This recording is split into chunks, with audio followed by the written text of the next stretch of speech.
नहमदुहु व नसल्ली अला रसूलिहिल करीम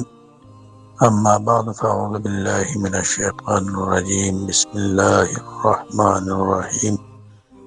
अल्लाहुम्मा सल्लि अला सय्यिदिना व मौलाना मुहम्मद व अला आलि सय्यिदिना व मौलाना मुहम्मद व बारिक व सल्लिम व सल्लि अलैहि।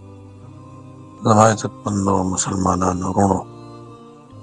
द हज़रत इमाम महदी अलैहिस्सलाम ज़ुहूर द उम्मत मुस्लिमा लपारा जो अजीम खुशखबरी दा और द अल्लाह ताला द तरफना जो अजीम मदद दे और जो लो नेमत दे। हज़रत इमाम महदी अलैहिस्सलाम पतासो बांदे चे अल्लाह ताला पपदे रोए ज़मीन बांदे कम इनकलाब बर्पा की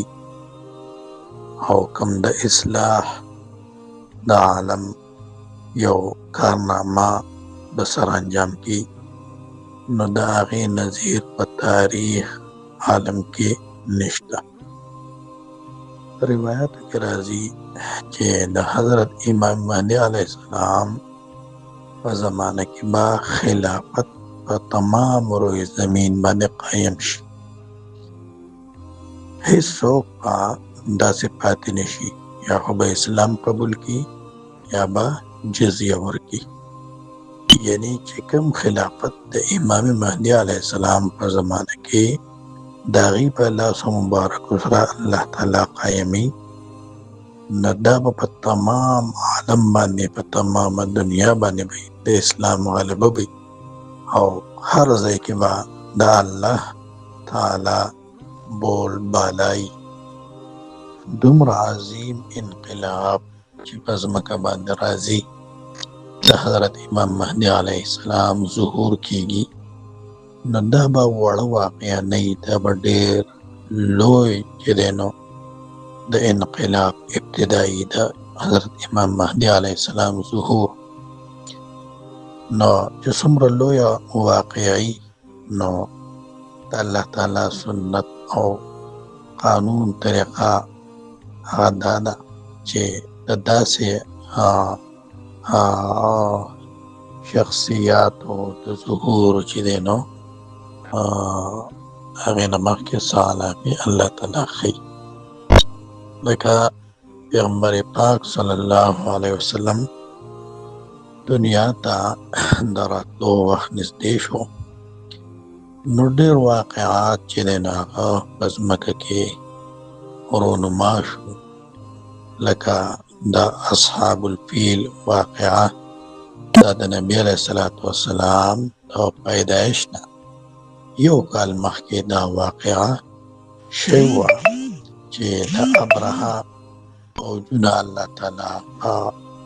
अबाबील सरा हलाक लग न ज़मा इज़्ज़तमंदो द शांति द हज़रत इमाम महदी अलैहिस्सलाम द ज़ुहूर अलामात चेदेनो अहादीस मुबारकों की बयान शवी कमुंगा सोचो को न द महदियत ढेर दावे शवी दी दौर दावी द नबूवत नदी शवी सुमर चे द महदवियत दावे शवी दी हर ज़माना की और गुमराह हो खल्को चेदेनो दावे करी दी द महदियत और द अगीद दावो सर ढेर मुसलमानान चेदेनो द गुमराह शिकार शिव ज़मा इज़्ज़तमंदो मसला दादा चे द मुसलमान चेदेनो पदे बारके खबरदार न दे द हकीकी महदी दादी से यो गुमनाम शख्सियत न दे चे हर सड़े रापासी वक्त महदी दावो की और दागे द पारस आलामी दा शरीयत ने खुदली ना खलक चेदेनो द दगे अलामात ना कम चे शरीयत मतहरा अहादीस मुबारकों के वारिद शिवी दी तो कुचर तो यो मुसलमान दग अहादीस नज़र के वसाती द दिन जान बाखबर है कि نو د حضرت امام مهدي علیه السلام متعلق دومره په تفصیل سره علامات ذکر شوي دي، دومره په تفصیل سره چې د یوازې د امام مهدي علیه السلام د شخصیت متعلق نه، په کومه زمانه کې چې د امام مهدي علیه السلام ظهور کیږي نو د هغې زمانې اوصاف او علامات احادیثي مبارکو کې بیان شوي دي چې هغې ته علما علامات زمانیه وي. او بیا علامات زمانیه یوازې نه بلکې امام مهدي علیه السلام چې په کم وطن کې په کم ځای کې یعنی د هغه پیدایش او د هغه پرورش او د هغې چې دی نو جلا وطن کېدل او د هغې چې دی نو جای هجرت دا ټول په تفصیل سره احادیث مبارکو کې مذکور دي چې دیتا علما حضرات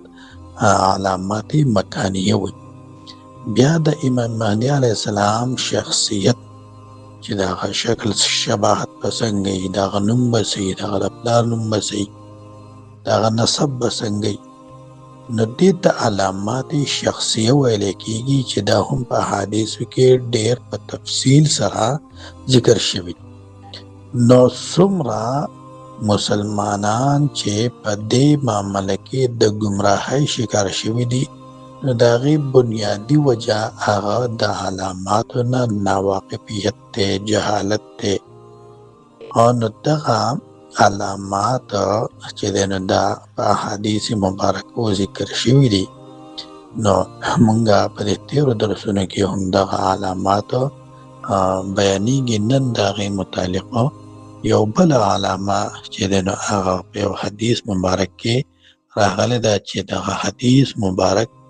د عمرو بن شعیب د خپل پلار نه او هغه بیا د خپل نیکه نه دا نقل کی چې نبی کریم صلی الله علیه وسلم فرمایلی دي چې خلق به بغیر د امام نه حج او عرفه کوي، یعنی یو کال به داسې حج کیږي چې په هغې کې به سرکاري کنټرول د بادشاه کنټرول او دا چې دی نو د انتظامیه چې کوم په دې حج دا سرکاري کنټرول کیږي، دا انتظام برابریږي، بادشاه بنی په عربو کې به افراط تفریح جنګ جګړې وي. نو خلق چې دی نو په داسې ماحول کې به حج کې او عرفه به کوي. په دې دوران کې به حاجیان په مینا کې چې دی به په یو بل باندې د داسې حمله وکړي لکه لیونی سپی چې حمله کوي، خامخا څه انتشار څه وجوهات په د هغې وي چې په څه وجه باندې به دا حمله کوي، څه جاسوسي او څه قسم سبب به د دې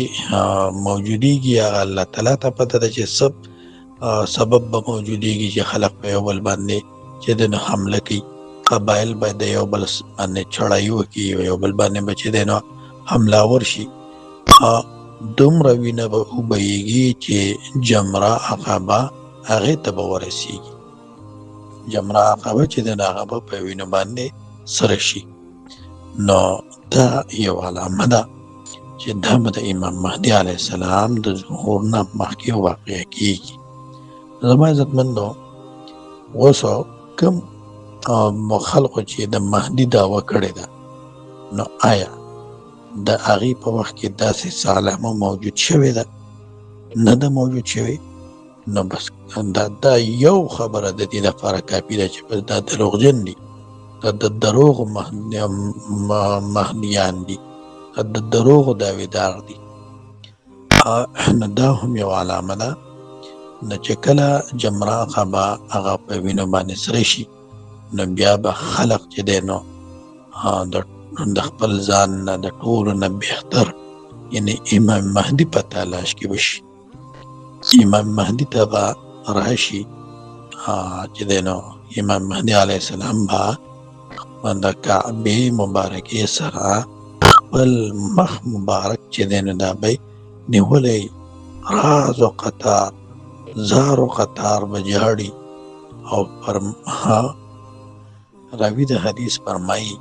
چې ګویا کې زه د هغه اوښکې اینمه چې څومره اوښکې د هغې په مخ مبارک باندې رابهیږي.